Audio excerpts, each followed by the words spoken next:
नमस्कार. प्रुडंट मीडियाच्या hello career या कार्यावळीत तुमच्या सगळ्यांचे स्वागत.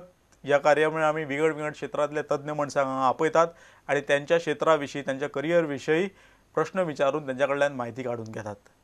गेल्या आठवड्यात आमच्याबरोबर असलेले वेणुगोपाल नायर सर, तुमचे याही आठवड्याच्या कार्यावळीत तुमचे स्वागत. हमने अपने जो पिछले हफ्ता में हमने चर्चा की थी कि आपने आर्म फोर्स में जो आर्मी है उसके बारे में विभिन्न क्षेत्रों में क्या क्या अपॉर्चुनिटीज़ है इसके बारे में हमने बात की थी.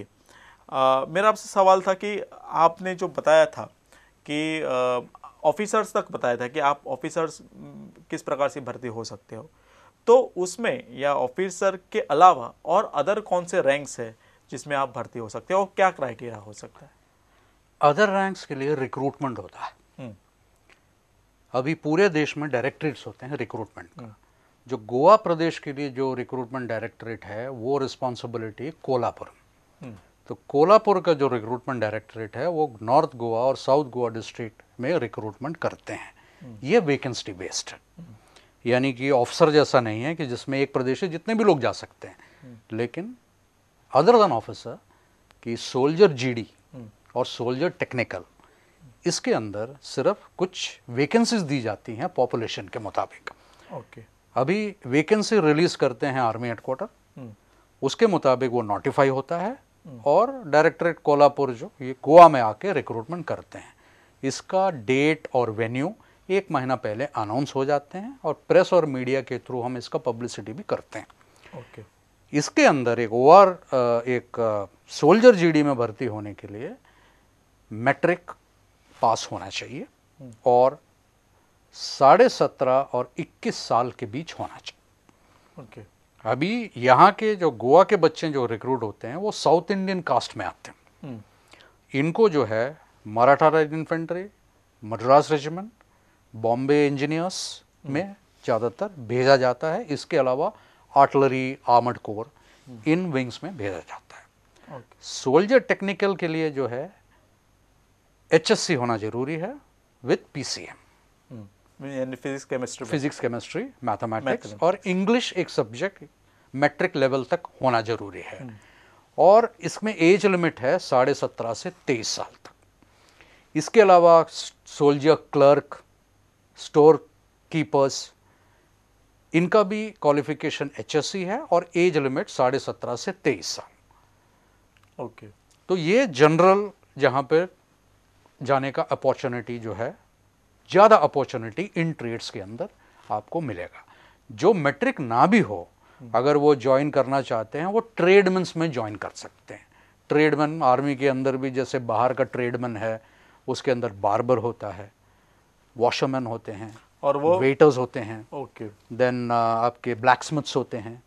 तो इस टाइप का हर एक ट्रेड जो है वो आर्म्ड फोर्सेस में होता है. उसके लिए कोई एजुकेशन क्वालिफिकेशन? उसके लिए नॉन मैट्रिक वो अप्लाई कर सकते हैं और उसका एज लिमिट 17.5 से 23 साल. और उनके लिए भी फिजिकल ट्रेनिंग वैसे ही प्रकार की होती है? फिजिकल ट्रेनिंग उनका रिक्रूटमेंट जो जो ट्रेनिंग होता है उनका जो सेंटर्स में चलता है, तो वो भी कॉम्पिटेंट है, उनको भी एक वेपन अलॉटेड है. यानी जो फिजिकल जो क्राइटेरिया होते हैं बाकी लोगों के लिए, क्या वही क्राइटेरिया उनको भी होता है? उनका थोड़ा कम होता है. थोड़ा कम होता है. जैसे 400 मीटर 60 सेकंड में कवर करना पड़ता है, तो उनको 2 या 3 सेकंड का रिलैक्सेशन मिल जाता है. और एज में भी उनको थोड़ा रिलैक्सेशन दिया है. सर, आपने जो बताया है वो 12वीं तक जो आप किस प्रकार के विभिन्न क्षेत्रों में रिक्रूट हो सकते हो. अगर मेरा प्रश्न है कि अगर यही सोचता है कि अगर मुझे चार्टर्ड अकाउंटेंट होने के बाद मुझे ज्वाइन करना है, अगर मुझे इंजीनियरिंग के बाद ज्वाइन करना है, अगर मुझे MBBS करने के बाद ज्वाइन करना है, तो हम आर्मी किस प्रकार से ज्वाइन कर सकते हैं? क्या हम कर सकते हैं? बिल्कुल कर सकते हैं. इसके अंदर जो प्रोफेशनल्स हैं जो ऑलरेडी इंजीनियरिंग कोर्सेज करते हैं, उनका 3rd ईयर में वो अप्लाई कर सकते हैं. अपने कॉलेज के थ्रू वो अप्लाई कर सकते हैं. उनको शॉर्टलिस्ट किया जाएगा. उनको क्या रैंक होता है या क्या किस विभाग में? वो टेक्निकल में जाएंगे. जैसे मैंने पहले एपिसोड में आपको बोला 10+2 के बाद जो टेक्निकल में गए, तो ये जो है ऑलरेडी इंजीनियर्स हैं. और वो जो है वो पढ़ाई करते हैं, वो उनको आर्मी इंजीनियर बनाती है. तो यहाँ से ऑलरेडी इंजीनियर आ रहे हैं, तो उनको इंजीनियरिंग नहीं कराएंगे, बल्कि उनका 4 साल इंजीनियरिंग करने के बाद वो आर्म फोर्सेस ज्वाइन कर सकते हैं as a captain starting. Okay. इसी प्रकार से एमबीबीएस करने के बाद या बीडीएस करने के बाद आर्म फोर्सेस ज्वाइन कर सकते। अब फायदा इसमें यह है कि अगर कोई एमबीबीएस या बीडीएस करने के बाद आर्म फोर्सेस ज्वाइन करता है, पीजी उनको करना बहुत आसान हो जाता है, post graduation, because arm forces में अपने कॉलेजेस हैं, जैसे आर्म फोर्सेस मेडिकल कॉलेज, और बाकी कई जैसे पीजी चंडीगढ़, पीजी जिपमर, यहाँ पर वैकेंसीज काफ़ी आता है। इसमें उसी वैकेंसी में उनको अपने बीच में कॉम्पीट करना है, जो स्ट्रेंथ कंपैरेटिवली कम होता है अगर आप ऑल ओवर इंडिया के डॉक्टर्स को ले एमबीबीएस को, तो चांसेस उनका पीजी करने का बढ़ जाता ज़्यादा है। ओके।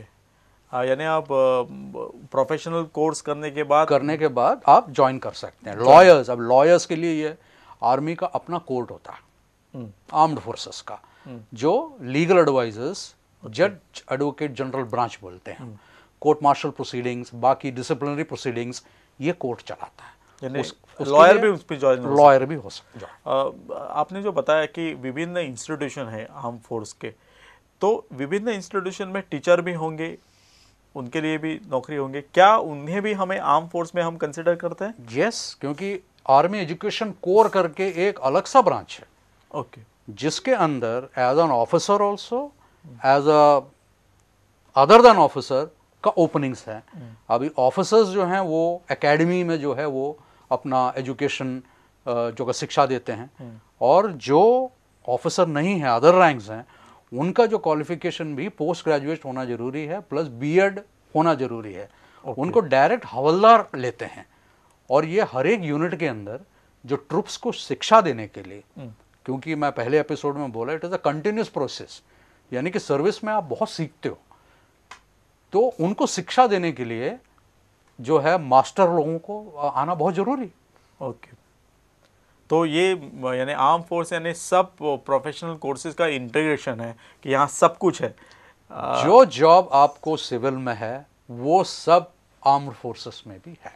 ओके सर, हमने जो बात की वो ज़्यादातर आर्मी के बारे में बात की। अगर हम इसके आगे के समय में हम नेवी और एयरफोर्स के बारे में बोलेंगे, तो पहले हम नेवी लेंगे कि नेवी में अगर मुझे ज्वाइन होना है, किसी भी बच्चे को ज्वाइन होना है, तो क्या क्या ऑप्शंस है और किस प्रकार से उन्हें ज्वाइन करना है? नेवी थोड़ा टेक्निकल साइड में जा, क्योंकि वो जो हैंडल करते हैं ships, submarines, missile systems, radars, इस टाइप के ज़्यादा हैंडल करते हैं। उसके लिए first step national defence academy, जैसे मैंने पहले बताया था, उसमें HSC प्लस PCM होना चाहिए और मिनिमम 60% एग्रीगेट होना चाहिए। Then you can appear for NDA में आप जा सकते हैं। NDA में 3 साल करने के बाद उनको नेवल एकेडमी भेज दिया जाता है। एजमला आजकल गोवा से शिफ्ट होके कैलिकट में चला गया अभी। वहाँ पर उनके 1 साल का ट्रेनिंग होता है, नेवल ट्रेनिंग। उसके बाद उनको वेरियस ब्रांचेस में, उनको फ्लाइंग ब्रांच होता है, एग्जीक्यूटिव ब्रांच होता है, लॉजिस्टिक ब्रांच होता है, इनमें उनको भेज दिया जाता है। लेकिन इसमें किस तरह से भेजा जाता है? अकॉर्डिंग टू देयर मेरिट और willingness? According to the merit. अगर आपको पायलट बनना नेवी के अंदर, क्योंकि नेवी का अपना एविएशन है, हाँ, तो उसके अंदर आपका on board, on the ship या फिर लैंड बेस्ड इनके पास एयरक्राफ्ट है, फाइटर एयरक्राफ्ट है इनके पास। तो इसके अंदर आपको pilot aptitude and battery test, जो हम बोलते हैं PABT, इसको पास करना पड़ेगा। जो सर्विस सिलेक्शन बोर्ड के बाद इमीडिएटली PABT का टेस्ट होता है। एक ही चांस मिलता है, अगर आप पहली बार में फेल हो गए तो कभी आप पायलट नहीं बन सकते। ऐसा है। तो ये सिस्टम है। तो एक बार आपने PABT पास कर लिया, you are inducted as a pilot, choice के मुताबिक। ओके। अदरवाइज आपको एग्जीक्यूटिव ब्रांचेस में जाना, आप शिप्स में जाते हो, फ्रिगेट्स, डिस्ट्रॉयर, सबमरीनर्स, ओके, इस फील्ड में आप जाते हो। यानी एजुकेशनल क्वालिफिकेशन क्या लगती है? NDA से स्टार्टिंग में आफ्टर HSC आप जा सकते हैं, थ्रू NDA जा सकते हैं, इन सब फील्ड में जा सकते हैं। इसके बाद ग्रेजुएशन के बाद आपको कंबाइंड डिफेंस सर्विस का एक एग्जाम होता है UPSC का, वो एग्जाम में क्वालिफाई करना पड़ता है। उसमें आप इन तीनों विंग में भी जा सकते हो। अगर आपके पास मैथमेटिक्स में अगर PCM में 60% एग्रीगेट है, you can go for a pilot if you pass the PABT। Otherwise as an officer आप एग्जीक्यूटिव और लॉजिस्टिक ब्रांच में भी ज्वाइन कर सकते हो। इसके अलावा जैसे इंजीनियर्स आपने बताया, इनके पास भी सेम जैसे आर्मी में 10+2 के बाद Okay. 70% who get the aggregate mark उनको एलिजिबल हो जाते हैं वो आगे जाने के लिए, इंजीनियरिंग करने के लिए। नेवी में भी ये स्कीम है। ओके। तो नेवी अपने कॉलेजेस में इनको इंजीनियरिंग कराती है, इसके बाद रिलेटेड टेक्निकल फील्ड में उनका इंडक्ट करते हैं। सर हम देखते हैं कि आपने जो बहुत सारे एंट्रेंस एग्ज़ाम बताई गए हैं 10वीं के बाद 12वीं के बाद, ज़्यादातर जो जो एक कॉम्पिटिटिव एग्ज़ाम होते हैं उनके लिए अगर आपको बैंकिंग में ज्वाइन करना है, बैंक में ज्वाइन करना है, तो आपके लिए कोई कोर्स होता है या आप प्राइवेट वहाँ पे जाके शिक्षा ले सकते हैं उस एक कॉम्पिटिटिव एग्ज़ाम के लिए। क्या आर्म फोर्स में जो विभिन्न प्रकार के कॉम्पिटिटिव एग्ज़ाम्स होते हैं उनके लिए कोई कोचिंग क्लासेस या कोई किताबें, ऐसा कुछ आपने देखा है या सुना है? किताबें तो कुछ आपके बुक स्टॉल्स में मिल जाएंगे बिल्कुल। एनडीए एग्ज़ाम, सीडीएस एग्ज़ाम के लिए। बट मैं पर्सनली, मेरा ये ओपिनियन है कि आर्म्ड फोर्सेस में कोई बहुत ज़्यादा ब्राइट लोगों का ज़रूरत नहीं। यानी आपका आईक्यू, आर्म्ड फोर्सेस में एवरेज लोगों को ज़रूरत है, आप और हमारे जैसे एवरेज इंडियन जो मेंटली और फिजिकली हेल्दी हो, उन्हीं का ज़रूरत है। और ये जो जितने भी एग्ज़ाम्स, इनका ऑब्जेक्टिव टाइप एग्ज़ाम्स होते हैं, ये are designed to for an average Indian. Okay. मतलब आप बोलते हो आईआईटी जी जो अपीयर कर रहा है या आईआईएम जो अपीयर कर रहा है, वैसा नहीं है। इसके लिए कोई प्री कोर्स का ज़रूरत नहीं है, कोई ट्रेनिंग का ज़रूरत नहीं है, कोई फिजिकली आपको मिल्खा सिंह बनने का ज़रूरत नहीं है। आपको बेसिकली एक हेल्दी माइंड और हेल्दी बॉडी आपको हो, तो आप ये सब हर्डल, अगर मोटिवेटेड हो, अगर आप में एबिलिटी है, तो आप इस सब को आराम से क्लियर कर सकते हो। ओके। आपने मिल्खा सिंह का जिक्र किया, तो मेरा प्रश्न था आपसे कि मिल्खा सिंह जो मूवी अभी आई है और हमने देखा कि वो आर्म फोर्स में ज्वाइन किया और इतने ऊंचाई तक पहुंचा, क्या स्पोर्ट्समैन में किस तरह का प्रावधान है कि जो वो ज्वाइन करने के बाद एक ब्राइट फ्यूचर अपना बना सकता है? अगर आप देश के बड़े बड़े स्पोर्ट्समैन को देखें, other than cricket, I am saying other than cricket, आप देखेंगे तो वो आर्म्ड फोर्सेस से आए हुए हैं। आपके जो बॉक्सिंग्स हैं एशियन लेवल के ऊपर, कॉमनवेल्थ के ऊपर, जितने भी आपके बॉक्सिंग चैंपियंस हैं, all armed forces personal. Milkha Singh Olympian है, कॉमनवेल्थ एशियन गेम्स में रिकॉर्ड बनाया उन्होंने, इवन ओलंपिक रिकॉर्ड भी तोड़ा है। He was from the arm forces. आपके ओलंपिक सिल्वर मेडलिस्ट हैं Rajyavardhan Singh Rathore, he is also from the armed forces. तो कुश्ती में देखिए आप, लोगों ने कॉमनवेल्थ लेवल पर भी मेडल जीते हैं। आर्मी में स्पोर्ट्स में बहुत बढ़ावा देता है। किस प्रकार से? प्रमोशन में इंसेंटिव मिलता है। अगर आप कंट्री को रिप्रेजेंट करोगे किसी भी डिसिप्लिन में, तो आप डायरेक्ट हवलदार बन जाते। अगर आप ओलंपिक्स के अंदर कोई मेडल जीतते हो, जैसे विजय कुमार शूटर जो सिल्वर मेडल जीता है लास्ट ओलंपिक्स, उसको हवलदार था वो, उसको इमीडिएटली नायब सूबेदार बनाएंगे।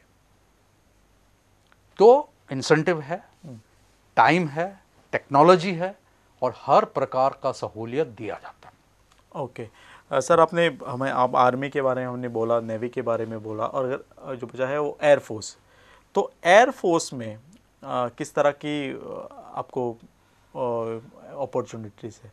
एयरफोर्स में भी जैसे एनडीए, जैसे मैंने पहले बोला, आफ्टर एचएससी, तो पायलट बनने के लिए आपको एनडीए का एग्ज़ाम, वो पहला स्टेप है आपके स्कूलिंग के बाद। उसमें भी नेवल एविएशन के जैसे आपको पीसीएम सब्जेक्ट होना चाहिए। एनडीए में जाएंगे, एनडीए में पीएबीटी क्लियर करना पड़ेगा। एनडीए के बाद एयरफोर्स एकेडमी बेगमपेट जो हैदराबाद के पास है, वहाँ पर ट्रेनिंग होता है, और उसके बाद आपको विंग्स आपको दिया जाता है। बेस्ट जो उसमें से जो ऊपर मेरिट में आते हैं उनको फाइटर पायलट, उसके बाद बॉम्बर्स, उसके बाद ट्रांसपोर्ट, उसके बाद हेलीकॉप्टर। तो इस कैटेगरी में वो आते हैं। और ये सब जो एयरफोर्स में जो बाकी के टेक्निकल विंग्स है, ये पूरा उनका इन एयरक्राफ्ट्स को सपोर्ट करने के लिए होता है।